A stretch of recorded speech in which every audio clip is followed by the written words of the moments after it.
So many people here today to meet new people. And again, thank you for joining us today. So I'm Patty Greer, the provost at Berkeley College, and I am thrilled to welcome all of you and Billy Keenan to our Woodland Park campus today.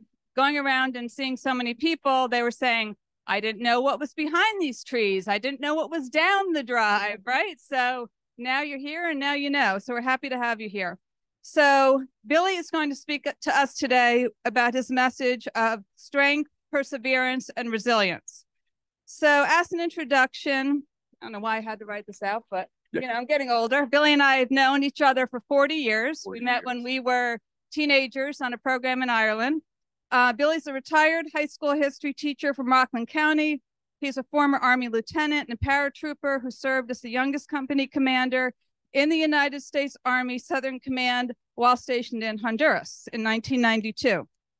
He holds a bachelor's degree in communications from Fordham and a Master of Science degree in education from St. Thomas Aquinas. He's a multi-instrumentalist, singer, and band leader. He's yelled at me many times for not getting back to my cello. Yes. So it's on my list. I got to do it. As an accomplished athlete, Billy has completed numerous 5K, 10K, and half marathon runs. Also from 2005 to 2013, Billy enjoyed surfing in Nicaragua, Puerto Rico, the west coast of Ireland, and at the Jersey Shore. In September 2013, Billy suffered a spinal cord injury while surfing at the Jersey Shore. His injuries left him a quadriplegic and reliant on a ventilator, although his medical team never expected him to regain independent breathing. It was only 4 months, right? After that. I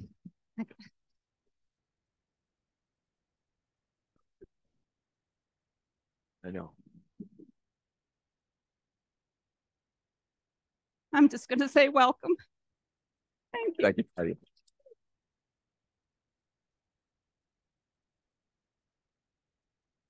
Wow. Beautiful introduction from a very dear friend. I don't have many friends that have been with me for 40 years, so it's quite a thrill to be with Patty and to be with you all. And this place was an absolute hidden gem to me. I had no idea. And leading up to the program, I went online and Googled it and found out what you all did here. And I just think it's fantastic. So thank you. And before I get into the thrust of the talk, I want to welcome the men's soccer team. Yeah.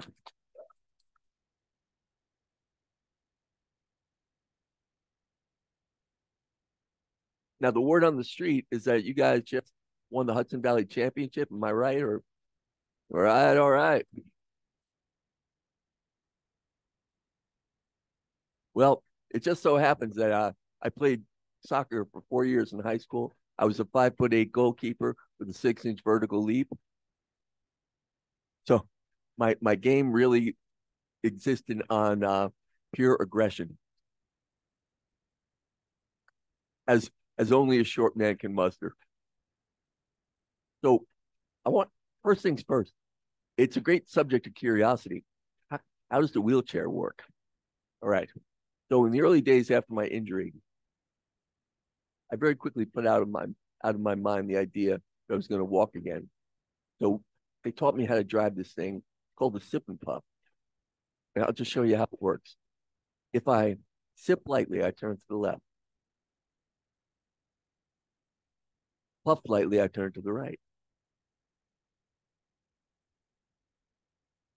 If I puff hard, I drive.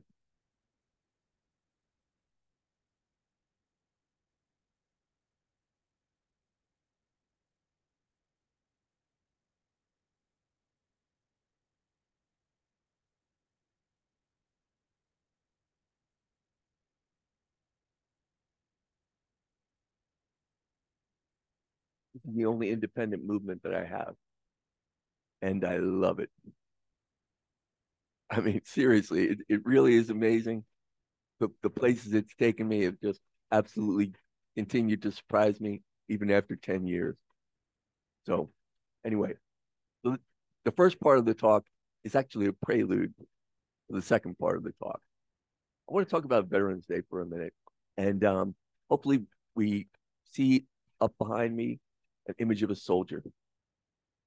PFC John Keenan, 1918. Can somebody confirm with the head nod? All right.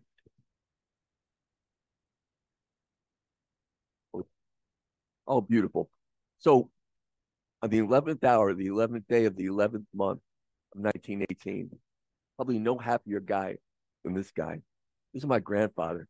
He left Ireland in 1906, came to New York, went through Ellis Island, found farm work up in Port Jervis, New York, filled out all the forms, and waited 11 long years to become a citizen. And it wasn't happening. And then 1917, the world changed. The United States entered the Great War on the side of Great Britain and France. And my grandfather saw the opportunity to serve, and he volunteered. He enlisted in an army of a country that he was not yet a citizen. Got the basic training, got a tin hat and a rifle, got on a freighter bound for France, and spent 6 months dodging bullets in the Argonne Forest. And the war ended. 1919, Pop Keenan came home, and he was honorably discharged and given full citizenship. Returned to New York and started to put down roots. Got a job working for the Transport Workers Union, driving trolleys. Later on, the trolleys became buses. My grandfather waited till he was 42 years old to get married. Married a woman who was 24 in the very same part of Ireland that he was from. Together, they had 10 children, 6 boys, 4 girls. 5 of the 6 boys served in the Army, Navy, and the Marine Corps. We put up the next slide. I want to introduce you to my dad. PFC Jimmy Keenan, Christmas Eve, 1959. My dad is a soldier in the middle with his 2 brothers who were U.S. Navy. My dad enlisted right after high school, did his 2 years on active duty, returned home, joined the NYPD, got married, had 3 kids. And then he used the GI Bill, started going to college, and he never stopped. He got an associate's degree, got a bachelor's degree, and then went 27 credits into a master's while still being a dad of 3 sons and full-time on the NYPD. Really an amazing guy. And if you put up the next slide, we go down to the next generation. In the picture, this is the night before graduation from Fordham University, May 1989. I'm the guy in the green uniform. I had just been commissioned a second lieutenant in the United States Army, the Fordham ROTC program. Pictured with me, West Point cadet. That's my younger brother, John. He's just finished his 2nd year at the academy. A few years later, 1991, he graduated with his commission and started his odyssey in the military. So this is kind of a call to service. I never felt pressure. There was never any pressure exerted on me to serve. I just felt this urgent desire to serve my country. See, we had an enemy, the Soviet Union. So Billy Keenan, armed with an M16, was going to stop the Soviets from spreading communism all around the world. And my journey took me to airborne school, to Honduras, Seattle, all around the world. Absolutely amazing journey. Now, we put up the next slide. This is where I really want to begin. Now, hopefully the slide says what to do the day after. Brilliant. There's a surfer paddling out, right? I want to talk to you about what to do the day after the worst day of your life. But this begins with one of the best days of my life. September 14th, 2013 was the day of the Jersey Shore Irish Festival. I was scheduled to perform at 4 p.m. on the main stage with my friends in the band Celtic Cross in front of 1,000 people. It was going to be a day of the beach, tunes, beer. It was going to be the best. The only thing that could make this day any better was to paddle out and surf for a couple hours before the gig. So at 12 noon, I paddled out into a beautiful ocean. And at 1:30, I looked at my watch and I turned to the one surfer in the water. His name was Eric. I said, Eric, I'm going to grab one more wave. I paddled, caught the wave, popped up, and I'm cruising towards the shore. Everything was perfect. And then in the blink of an eye, I was thrown off my board, hit my head on the ocean floor with thundering. I was instantly paralyzed. Everything faded to black. everything faded to black. Now, the next part of what I'm going to tell you, it really depends on where you are in your faith life, whether you believe or not. That one surfer, he saw my body floating face down in 3 feet of water. He knew immediately that I was drowning. Surfer grew up a lifeguard on the Jersey Shore, got to me very, very quickly, dragged my lifeless body up on the sand, started CPR. By the time the EMTs got there, I was already unresponsive. No pulse, no breathing. On the way to the trauma center, they cut the wetsuit away from my torso and defibrillated me twice. The first shot got no response. Second shot got a faint pulse. Now, what to do the day after the worst day of your life? Well, for me, that day didn't come the day after. It came 2.5 weeks later. At the trauma center, I was placed on the drug fentanyl and put in a medically induced coma. 2 weeks later, in the middle of the night, I opened my eyes to face the sum of all fears, the greatest horror, nightmare known to man. This was my reality. So now, I'm faced with the question, if you put up the next slide.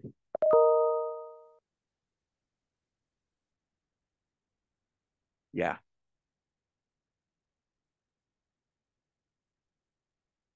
I couldn't breathe on my own. I had a tracheostomy and a ventilator. The brace around my head, it's called a halo. It's meant to completely immobilize your head and neck so the bones have time to heal.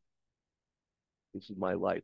That halo was drilled into my skull with 4 metal screws. The pain was excruciating. This was my life. Everything was perfect in 1 minute, and now it was gone. What do I do the day after the worst day of my life? Well, for me, if you look at that body, it kind of resembles a train wreck.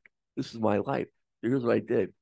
I crawled back into the wreckage, desperately looking for pieces of resilience, parts of me that were still usable. And resilience is the ability to adapt to or overcome trauma, adversity, and major life changes. I went back, picking up the pieces. Go to put up the next slide. And this is what I found. My life as a soldier. At airborne school, I hurt my knee and didn't think I was going to be able to continue the course. But I gutted it out. It was so important for me to get those wings, to be able to be airborne qualified, to stand up in front of the soldiers that I would one day command, to have their respect. I gutted it out. And if I had not, I never would have gotten the feeling to feel this. And if we put the first video, take a look at this. It's so cool.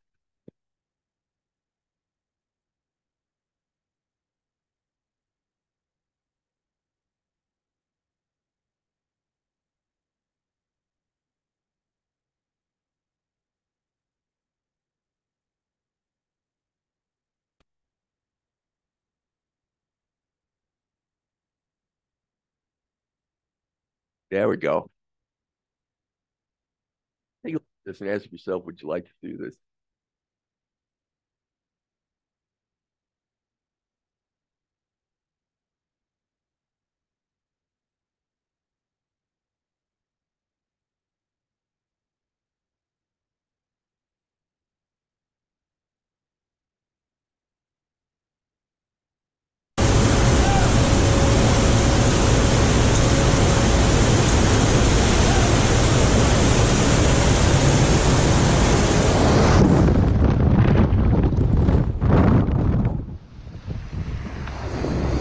Oh, yeah.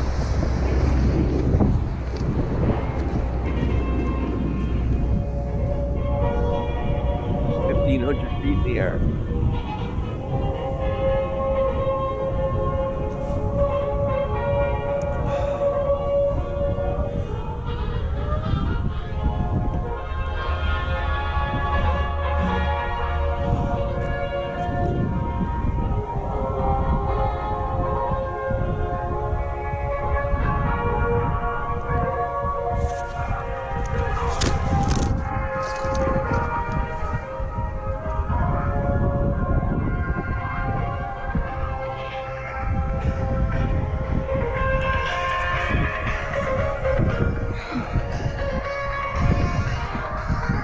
you have it. I had not gone the hard.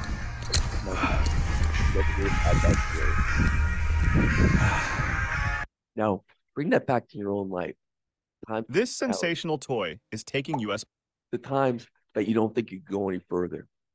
Go one step further. Keep going. Keep moving forward. And you'll be amazed at the rewards that will come to you. Now, I had to keep picking through the wreckage and find more pieces of resilience. And I would use those pieces of resilience to lay the foundation upon which I would rebuild my life. My life as a father. My older son was on the autism spectrum.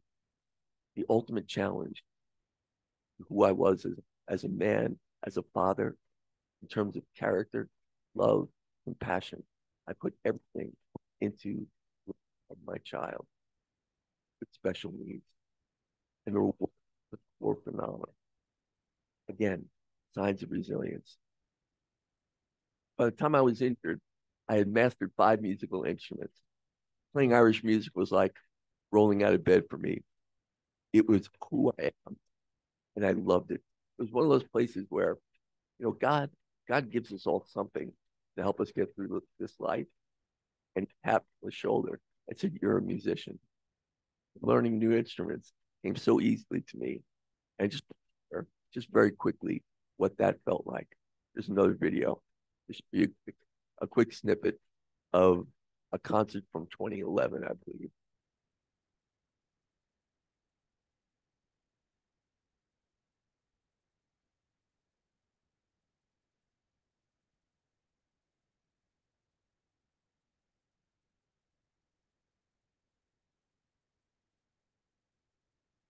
There we go.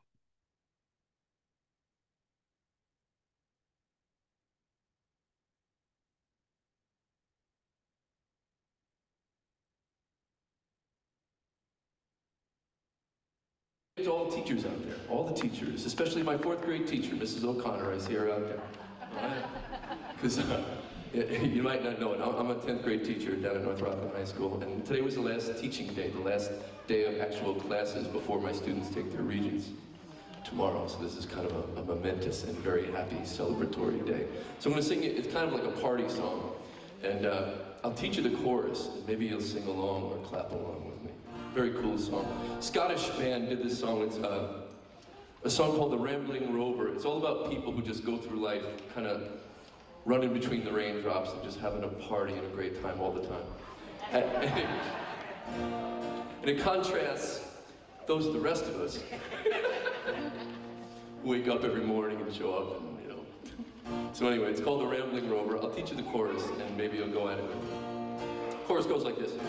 Oh, there's sober men in plenty, and drunkards barely 20. There are men of over 90 that have never yet kissed a girl.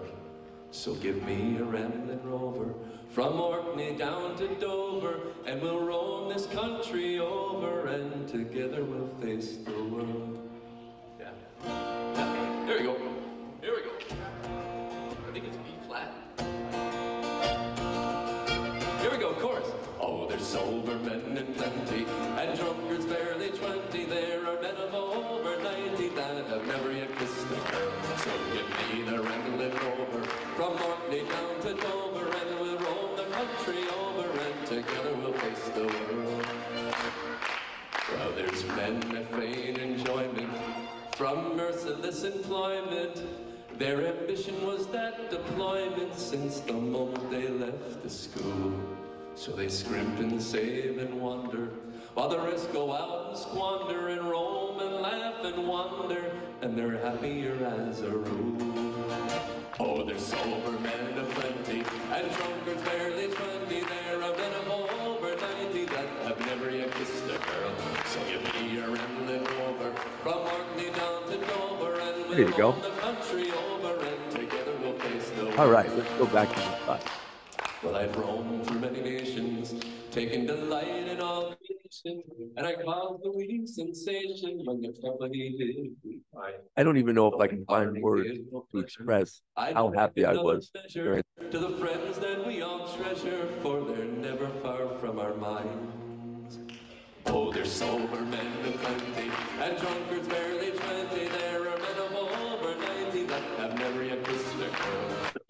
a rambling fool. All right.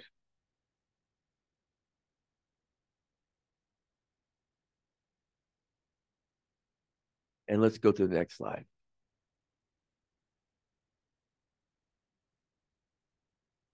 So for the first 5 or 6 weeks after my injury, I was at Helen Hayes Hospital in Stony Point for intensive rehab. Every day I went through physical, occupational, and speech therapy. And every night they gave me enough medication to put a baby elephant to sleep. But my grief at the man I lost was so intense, so burning, so profound that I could never sleep. And so I cried out. I cried out to God. More specifically, I cried out to his son, Jesus Christ, because I thought to myself, who suffered more? And I'm going through terrible suffering. And so I went looking for him. I was desperate. Something had to give. And one day in early November, it did. A man named Stephen McDonald called me. I'm just going to go quiet for a minute and let you read the slide about Stephen.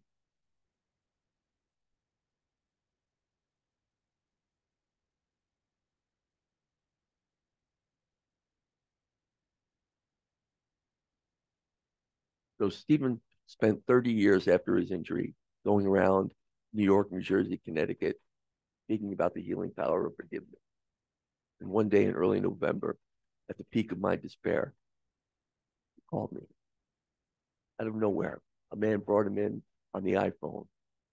He talked to me. It was at a time where I didn't have my speaking valve in, so I couldn't talk to him. So I had to remain quiet. And this is what he said to me, Billy. God has a plan for you. It's the only reason you survive. When you're better, when you're stronger, when your rehab is over, you're going to come back and contribute in a significant way. And just remember, and don't ever forget, that in the end, there will be life. There will be life. There will be life. And I've come to realize that conversation, those words were not coming from Stephen. They were coming through Stephen. They were coming through Stephen. I truly believe that he was the messenger from God to save a terribly lost soul. And that phone call changed everything. The next day, I told my speech therapist, Jacqueline, I'm going back to teaching. She said, Billy, that's fantastic. You've got one problem. You can't breathe.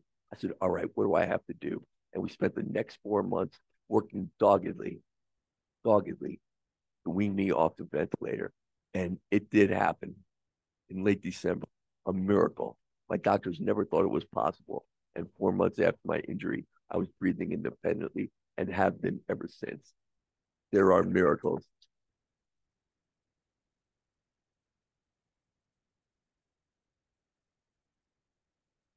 Now, so I set my sights and going back to school. And I completed my rehab at Helen Hayes and was all set to return home.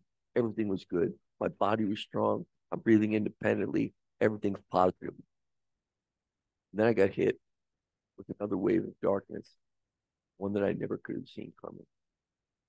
Rather than be taken home after 5 months without consulting me, without my input, my wife and her family sent me to a rehab facility, basically a nursing home, 80 miles away from my friends, my family, my children. Rather than be taken home, I was discarded. I was sent away to a terrible place where I knew no one. And at night, sometimes I would try to fall asleep with dreams of dementia patients. And every time I asked my wife, please, can I come home? It was always, no, you're not ready yet. You need more therapy.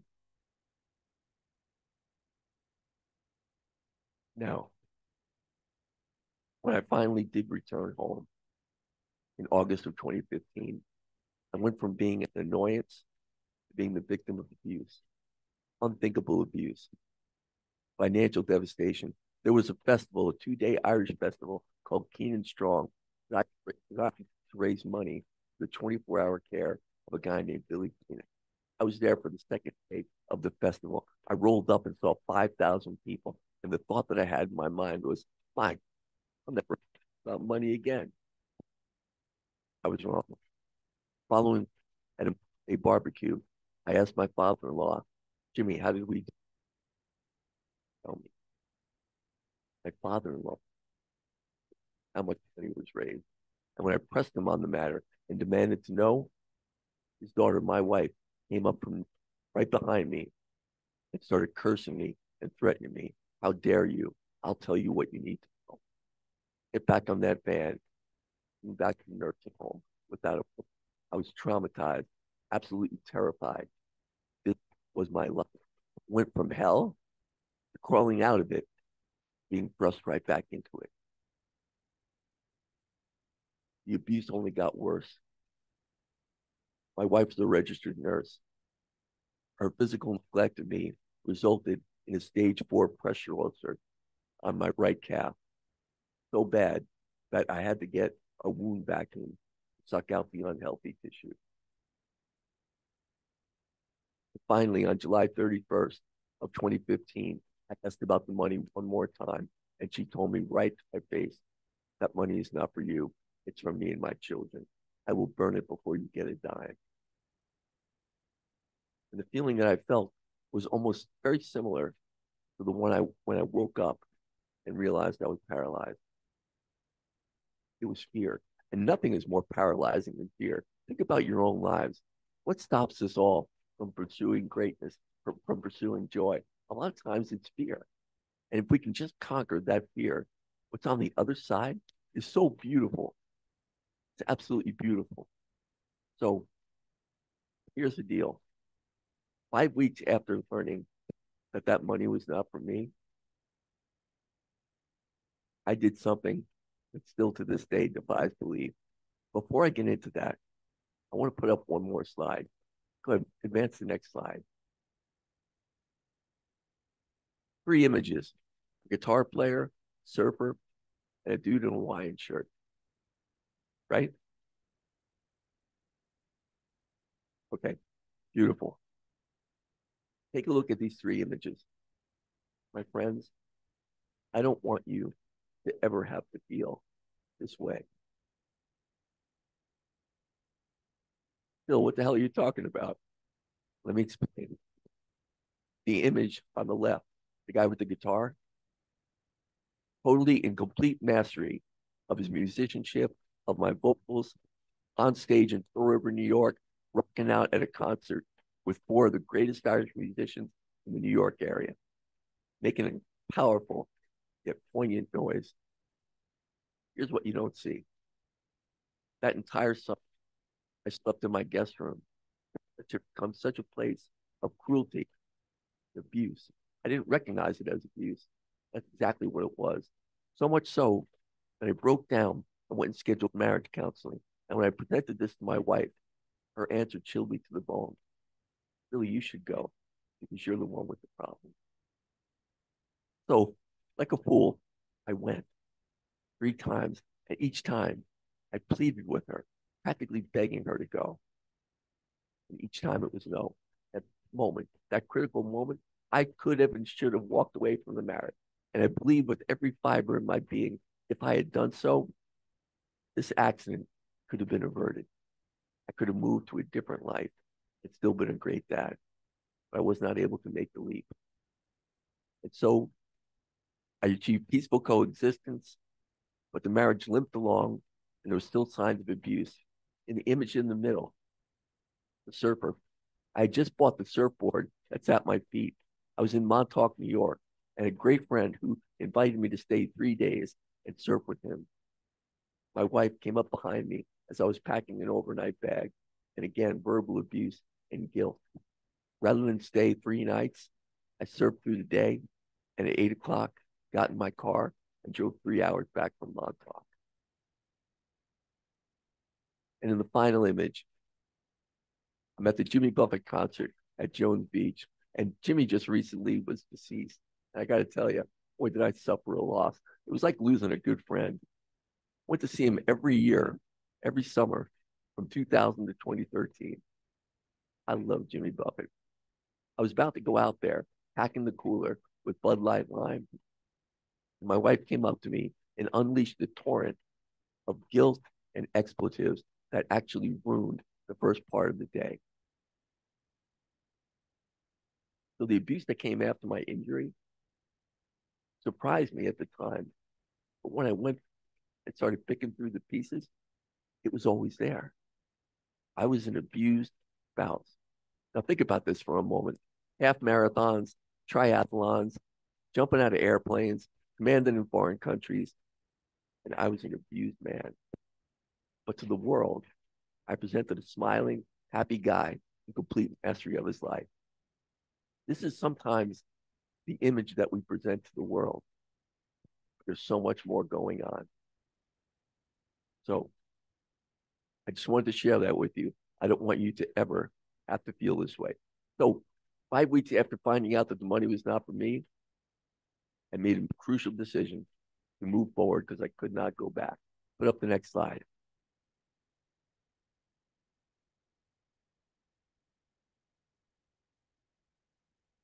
In September of 2015, I got on a handicapped bus and drove 8 miles to North Rockland High School. I rolled in and started teaching again, 10th grade history, with the help of a teaching assistant. Now, how does this work?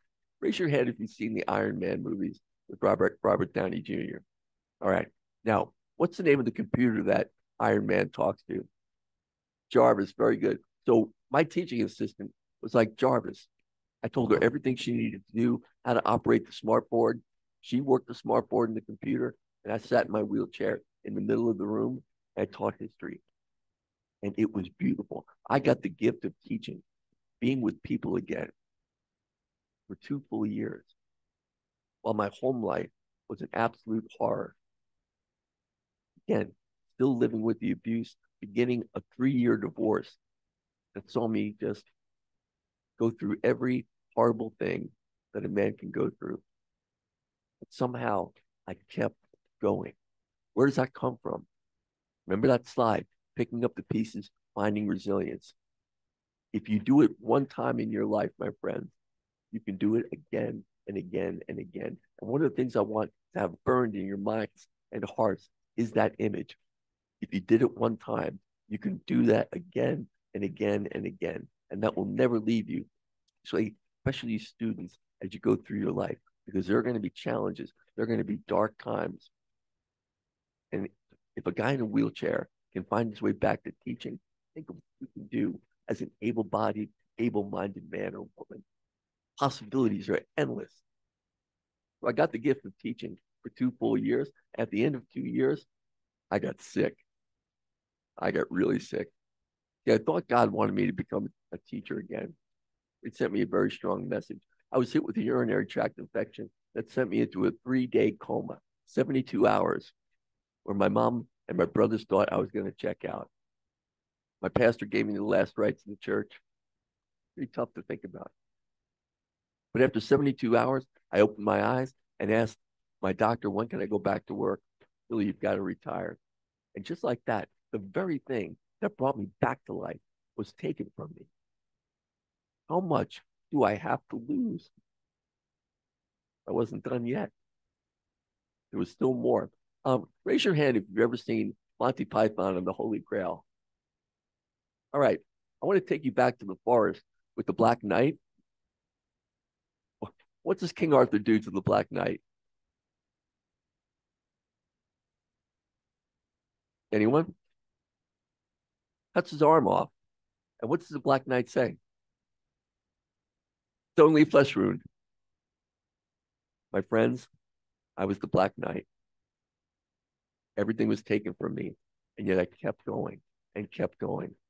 I spent 2 years as a teacher and then retired. After 3 months watching Netflix, eating caramel swirl ice cream from Friendly's, I pulled my head out of my backside and got back to life. I reinvented myself as a public speaker. Go ahead, put up the next slide. There should be one before this. There she be.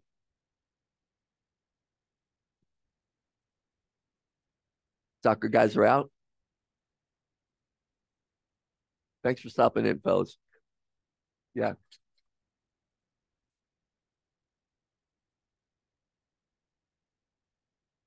So within about a year, my speaking life had taken me to Fordham University, West Point, St. John's University, high schools all around the tri-state area, and everything was going great. I found a purpose again. I was moving and grooving, and then the pandemic hit. And all of a sudden, again, the very thing that got me out of bed in the morning was taken from me.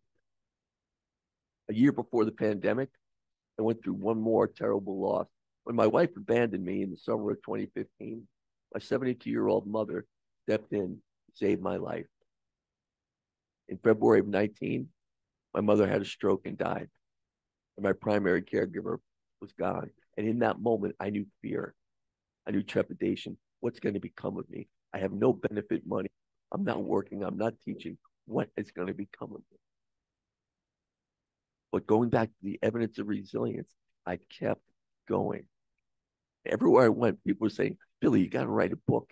I know, I just don't have the time. And then the pandemic hit, and I had nothing but time. So I got a software program called Dragon and a USB microphone. And every day for the first 6 months of pandemic, I got in the wheelchair, rolled to my computer, and started talking, telling my life story. 6 months later, 90,000 words later, I had the rough manuscript for what would become The Road to Resilience, the Billy Keenan story. Now, I needed a publisher.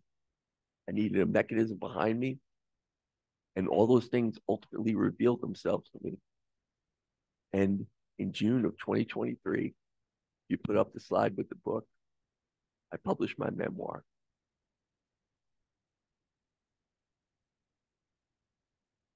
So conjure that image up of me with the halo and the trach tube. Could you ever have imagined, starting from there, that publishing a book and being with you right now as I am, did you ever imagine that that would be possible? It was, and it is. And I'm or fear. Let me be your proof of light. And if I could do it, you can do it. Now, before I close, something happened to me pretty miraculous, and I want to share it with you. I was at a doctor's appointment. I was at my ophthalmologist.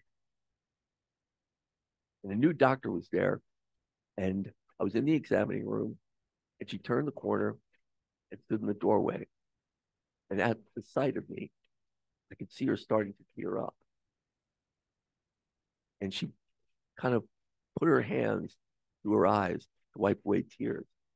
And it blew me away because this has become so natural to me. It's been 10 years, and it's just like, this is what it is. But it hit her so emotionally. And the only words that she could get out were how long. And I smiled and said, 10 years. And she said, but you seem so happy. I said, I guess I am. I guess I am. And it kind of comes right through me. So the question is, what's the secret to happiness? What is the secret to happiness? And I want to share it with you right now. The secret to happiness is finding a purpose. Finding a purpose. The very thing that gets you up out of bed every single morning and drives you through the challenges of the day. Speaking has become my purpose. Being here with you right now is the fulfillment of the promise that God made to me when he pulled me out of the water, when Eric pulled me out of the water.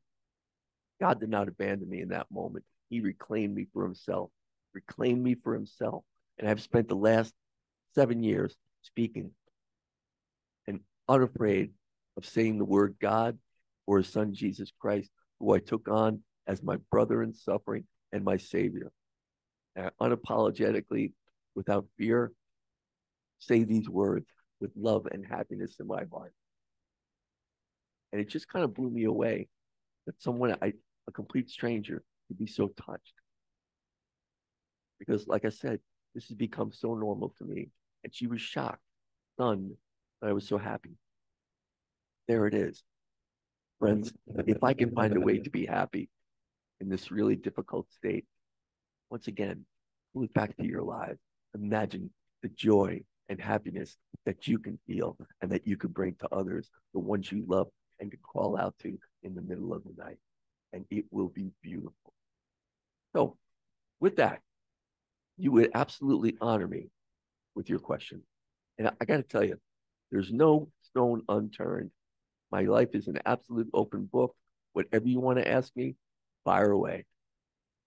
And all we need is one person to get the ball rolling. Yes, sir. Bobby.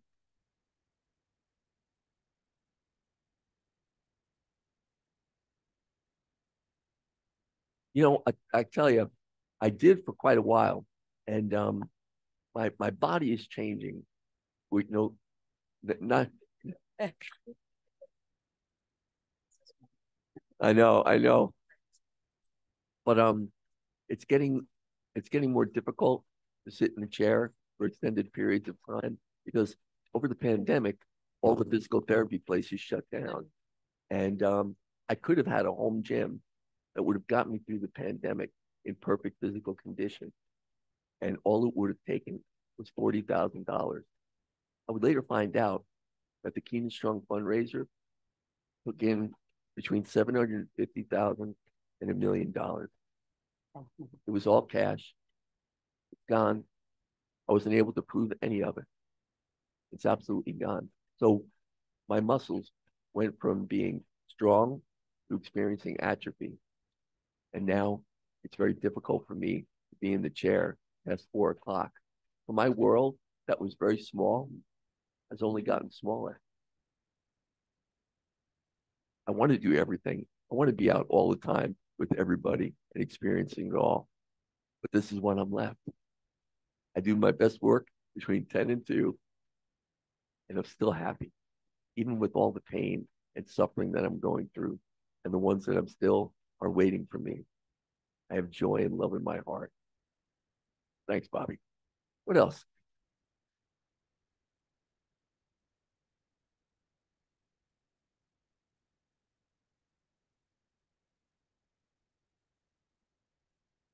Thank you. You know, I in, after I wrote the book, after I did the manuscript, I went into a bit of a depression. You know, you conquer this horrible, you know, huge, almost insurmountable challenge. And then what? So my brother is a retired NYPD guy. He came over and he gave me some tough love. He said, Billy, get your head out of your ass and do something creative. So I started writing again. I started writing poetry that could very well be translated into music. But the creative juices were flowing so much that I decided to write about what I knew, my life as a triathlete. So I wrote a book about a 14-year-old boy who loses his father in Afghanistan. Right before his father deployed, the dad was training for an Ironman triathlon. And the son, 1 year after, to honor his father's memory, he makes a commitment that when he's 18, he's going to run the Lake Placid Ironman. And the book is called I Am Iron Man. Right now it's 50,000 words. I need about 70 more to bulk it up, but it's waiting there for me. And after that, I wrote 30,000 words about my marriage. Yeah, I'll never forget old what's her name.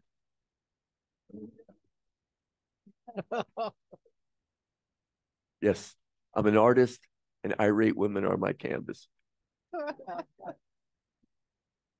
Next question. Yes.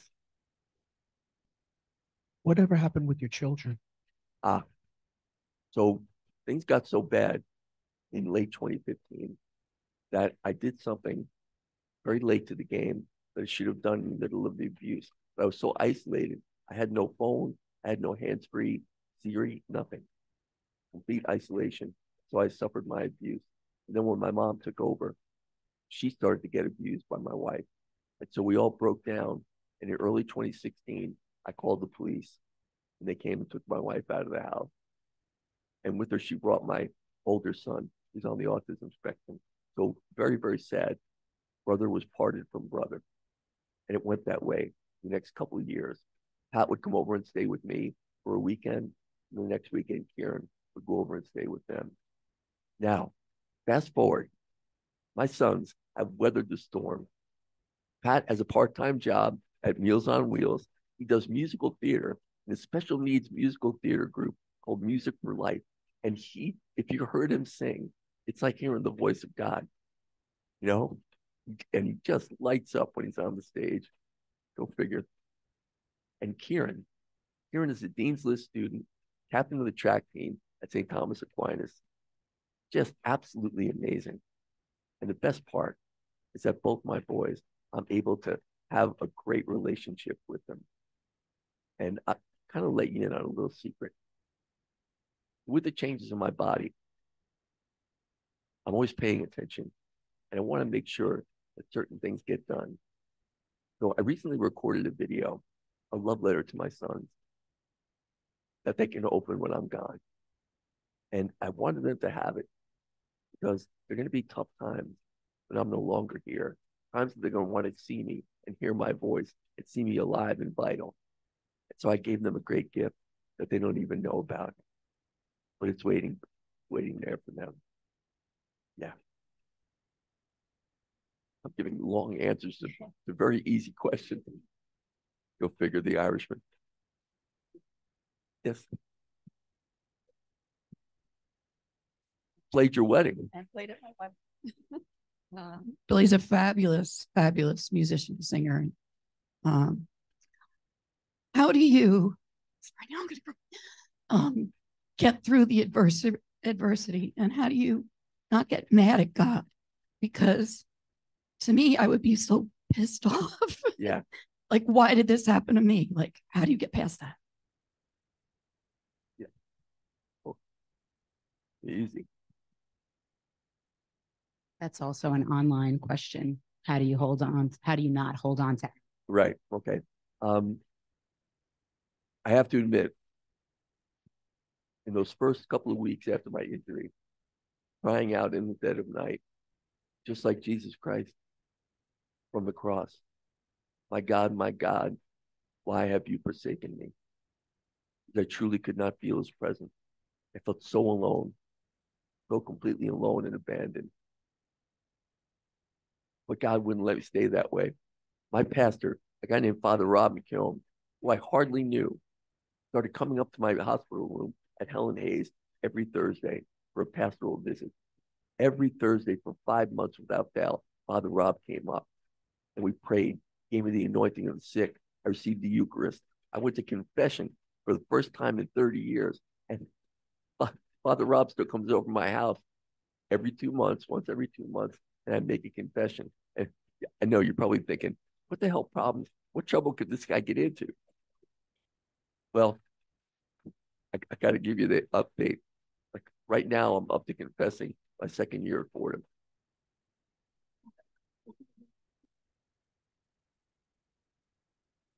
Yeah. So very quickly, I let go of my anger at God and started to pursue him. And in the summer of 2015, at the worst of my suffering, when I was being abused almost on a daily basis, my mom stepped in. She started taking me to 12 noon mass at this beautiful shrine dedicated to the Blessed Virgin, the Marian Shrine. And I sat there for mass, prayed the Holy Rosary, and then said a prayer called the Chaplet of Divine Mercy.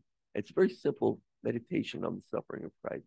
It just goes, for the sake of his sorrowful passion, have mercy on us and on the whole world. And I was looking at the crucifix and saw the wound at the side of my Savior. And I was saying the prayer, but my inner voice was saying, how could they do this? You were perfect. All you brought was love and forgiveness and light. How could they do this to you? And in that moment, I stopped feeling my pain. And I was feeling his pain. And the tears started rolling down my face. And right there, that was a breakthrough, an absolute breakthrough. I went from being a churchgoer to having a full faith conversion and being an absolute faithful.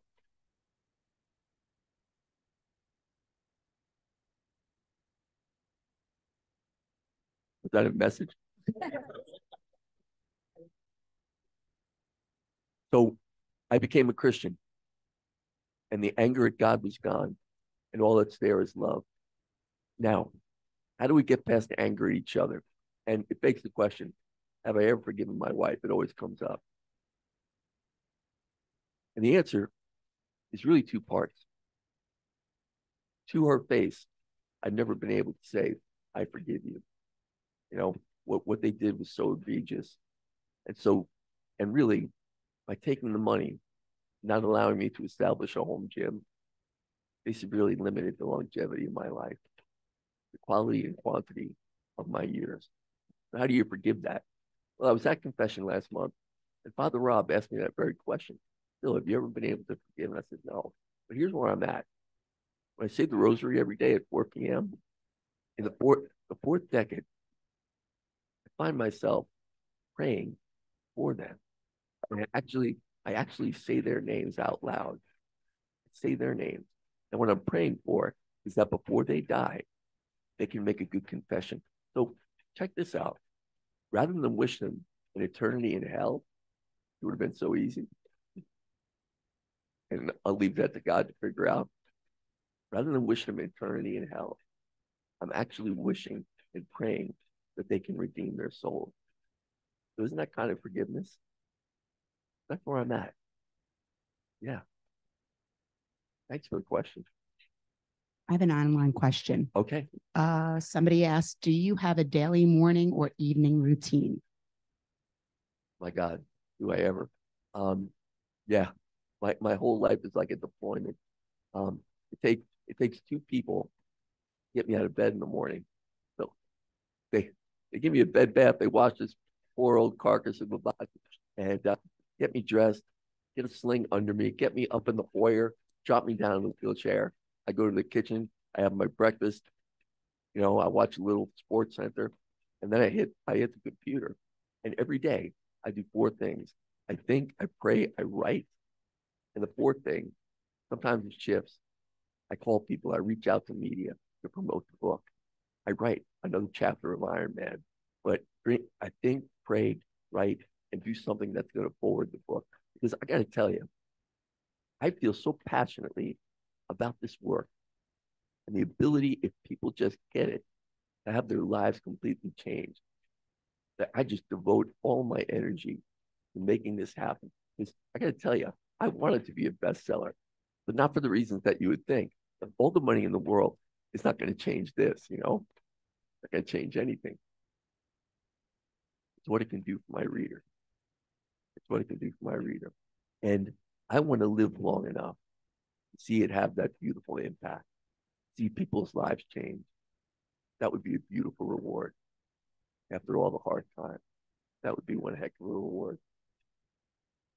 Now, what else? There's another online question. It says, basically, do you have anyone to travel with you while you're giving your talks? Yes. Today, I've got the lovely and talented Jerry Russo.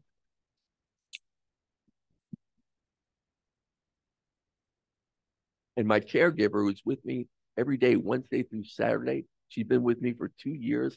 She is absolutely a rock that I depend on every single day. Complete, compassionate, beautiful care. My caregiver, Jennifer.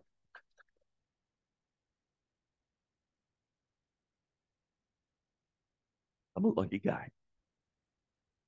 Yes, next. Anybody here have any more questions?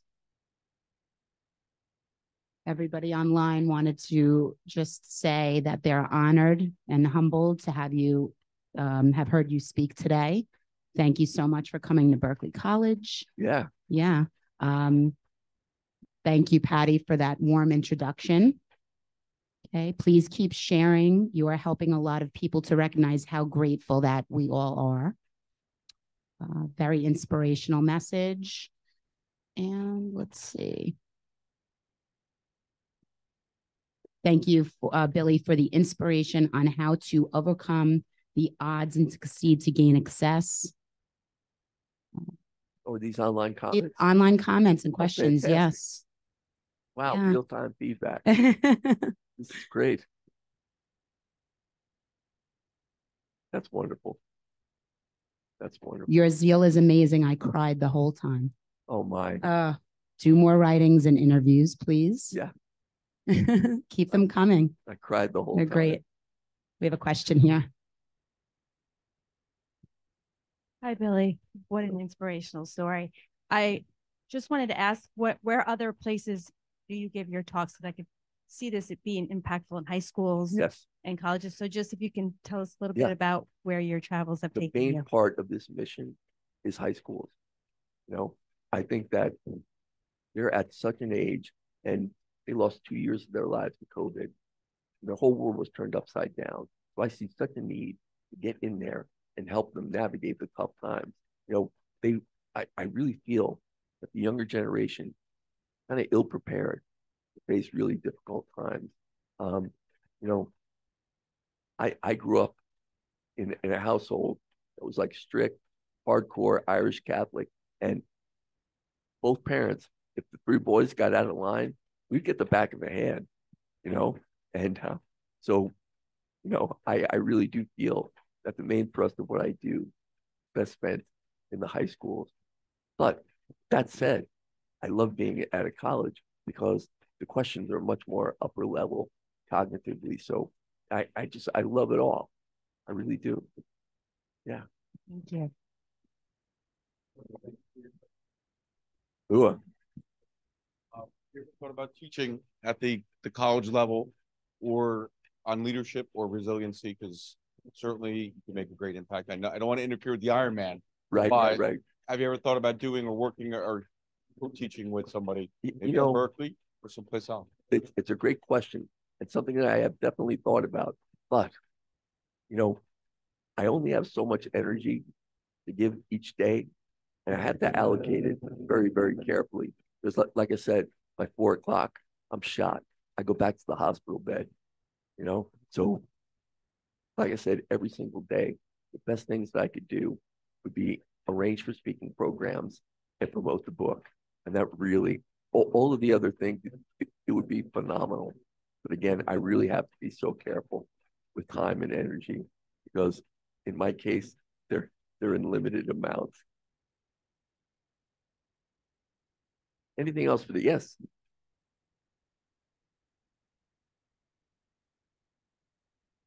You had a couple different references to movies today. Do you still enjoy watching movies? And if so, what's a recent one that you've watched that you would recommend? Wow. Let me think. I mean, I watch something every single day. I've got Netflix, Amazon Prime. Yeah. Once I do go back to bed, what did I watch recently? A movie called The Peaceful Warrior. Story of a college gymnast who gets injured and he can't perform anymore. It's his journey back. It's really inspiring. Peaceful Warrior. It's about a man named Dan Millman. That was phenomenal. Although my very favorite and one that I go back to probably once a year, I was a voracious reader back in the day. I loved nothing more than to immerse myself in literature. And in the early 2000s, I was rummaging around the fiction stacks at the high school library, and I saw it waiting for me there. The complete works of Alexander Dumas. And it was The Three Musketeers, The Man in the Iron Mask, and the book that would become my favorite piece of literature, Count of Monte Cristo. And the movie with Jim Caviezel and Guy Pearce, oh my goodness. And Richard Harris plays a fellow prisoner in that island prison, the Chateau d'If. And as a matter of fact, it's such a horrible place to be. And Edmond Dantes, played by Jim Caviezel, is tortured, physically tortured, subject to isolation and terrible treatment. And when I wrote the chapter about my isolation, being sent to that nursing home, I titled it Postcards from the Chateau d'If, to reference that experience in the Alexander Dumas novel. So yeah, that would really be my favorite book and favorite film. Yes. Well, you don't. Oh,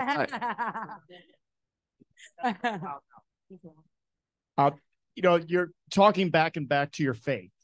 I was a former pastor, and many times we would talk about those late night, in the dark conversations with God. And sometimes the most special, most intimate moments where it's really nothing else is going on. There's no lights, there's no music, there's no sound. And you just have those intimate conversations with God. Have you had anything like that? And have you ever thought about possibly, again, chronicling that experience? Wow. One of the most profound experiences that I've gone through in the last 10 years. It came 1 year into the pandemic. I was feeling the muscular atrophy, and my heart became very troubled. I thought to myself, am I on the slippery slope now? Is this the way it kind of ends for Bill? And so my typical habit was to wake up at 3 a.m. every morning, put on YouTube and the actual video of the prayer, the Chaplet of Divine Mercy. So I would watch the prayer and usually fall back asleep. I found it very comforting. And one night, a year into the pandemic, I looked up at the image on the screen, and it was Jesus Christ with his right hand reaching out, his left hand clutching his breast. And I looked at that image, and I said out loud, "What more do you require of me?" And please, this is exactly what happened. This is exactly what I experienced. I heard the words in a complete unaccented English. It sounded like a middle-aged man. And I heard the words, "Proclaim me. Proclaim me." And that was at 3 a.m. And I fell back into a deep sleep. What do you require of me? Proclaim me. So that kind of gave me another jolt of energy. Continue to write the book, make sure it happened. And as soon as I could, get back to speaking. Because I feel in a way that I'm carrying his message. And this is part of the reason why he plucked me out of the ocean. I have to fulfill that mandate until he's done with me. Till that beautiful moment where I meet him face to face and my body is restored to its perfect state. And I run to his arms and he says, "Bill, welcome to my kingdom. Suffer no more." Yeah.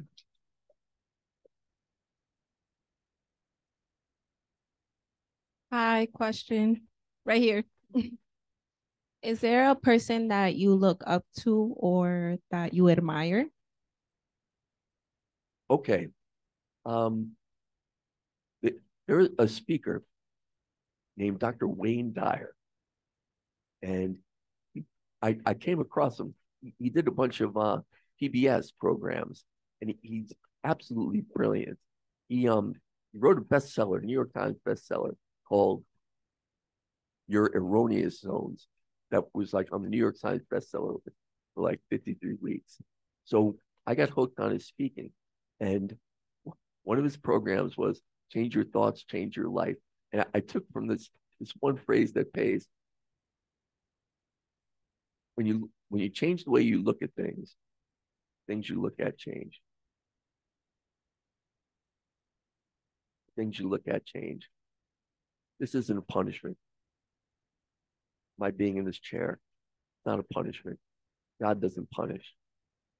It's just happened. And he put out the kernels on the trail to help me find a way back. That's the best way I can describe it. I have another online question, Billy. It's a two-part question. It says, is there such a thing as total forgiveness? And the second part is it important to remember and never forget so that you know the problem and are able to move forward? Right. Well, during the 2014, 2015, the abuse that I was subject to, I kind of lived my life in the light. As a soldier, I was surrounded by my brother lieutenants and guys that were just really good, moral, strong men. And my dad was a powerful force. I'd seen nothing but light. And I encountered for the first time darkness. And I want to go further than darkness. The treatment that I was exposed to was evil. The only word that describes it, the only word. And I'm going to go a little bit further. To me, it was demonic evil. Who could take the money from a cripple, a defenseless cripple, that was set aside and raised specifically for his care? Who does that? Who denies a quadriplegic their sleep medication? And so I was awake night after night, even when I came home. When I tried to help my son with their homework the next day, inevitably I would fall asleep, only to be awoken by my wife, jabbing her fingers into my chest, saying, "You're a disgrace as a father." So I was subject to true evil for the very first time. And so given that that's the case, it really woke me up to a larger sense that there is evil in this world. And my friends, we are seeing it right now. We're seeing it right now. The world is just upside down and back to front. And what I experience on an individual level, we're seeing on the macro level right now. And it just goes back to, my God, be kind to each other. I mean, I have this gallows sense of humor. And I say to people all the time, if my wife had only come to me and said, "Look, this is not what I signed up for, but here's how much was raised. You take half, I'll take half. We can co-parent the kids as effectively as possible." Now, would I have thought that that kind of sucks? Absolutely. But I would have signed for it in the morning rather than the abuse that was leveled at me and the evil that was foisted upon my entire family. There's a compassionate way to divorce a quadriplegic, and I've just laid it out. But once again, the idea of complete forgiveness for me is hoping that they can make confession. That's complete forgiveness. What else? I think we're going to wrap it up because usually we never have questions, Billy, and we can't stop today, but we would sincerely like to thank you so much for coming and speaking with us today. Yeah. We have a gift for you from our Office of Military and Veteran Affairs. I think Billy's been inspirational beyond measure. And again, thank you. If you'd like to keep in touch with Billy after, we can provide you with his contact information if that's okay. Yeah. Also, on a later note, it's never an activity without Patty Greer without a raffle. So Janine, thank you so much. And thank you to our IS department. Thank you to everyone who's helped with this event today. Everyone's assistance was so appreciated. And I would like to have Janine read the winning number, please. Okay, everybody. For a copy of Billy's book, which is available for sale in the back, $20 per copy. Go ahead. The number is, drum roll, please, 5842384. Yeah. All right. Richard Schultz, Professor Richard Schultz. Wonderful. Again, thank you all for coming. And thank you again to Billy Keenan. Thanks, everybody. Thank you.